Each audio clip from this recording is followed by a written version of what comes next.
ఇక్కడ ఎమ్మెల్యే దోపిడీ నేను పోయినసారి జనవాణి కార్యక్రమానికి వచ్చినప్పుడు అతని పేరు మీకేంటో తెలుసు, అతను స్థానిక ఎమ్మెల్యే. అతని గురించి నాకు ఒకటే చెప్పారు జనవాణిలో. పాస్బుక్ కావాలంటే 10,000 రూపాయలు ఇవ్వాలంట, కొత్త పాస్బుక్ కావాలంటే. చేపల చెరువు తవ్వుకోవాలంటే 1.5 లక్షల రూపాయలు లంచం ఇవ్వాలి. చేపల దాణా షాప్ పెట్టాలంటే 2-3 లక్షల రూపాయలు ఇవ్వాలి. మోటార్ కూడా ఆయన చెప్పిన షాపుల్లోనే కొనాలి.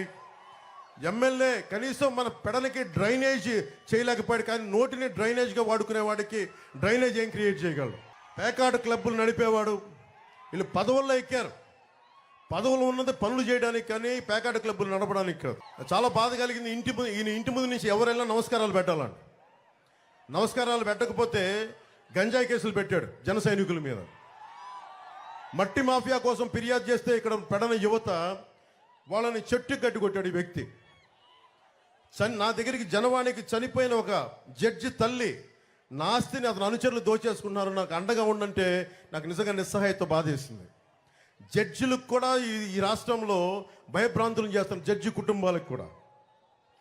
చివరికి మున్సిపల్ వర్కర్స్ని కూడా హెరాస్ చేస్తూ ఉన్నారు, ఇబ్బంది పెడతా ఉన్నారు మున్సిపల్ వర్కర్స్ని కూడా.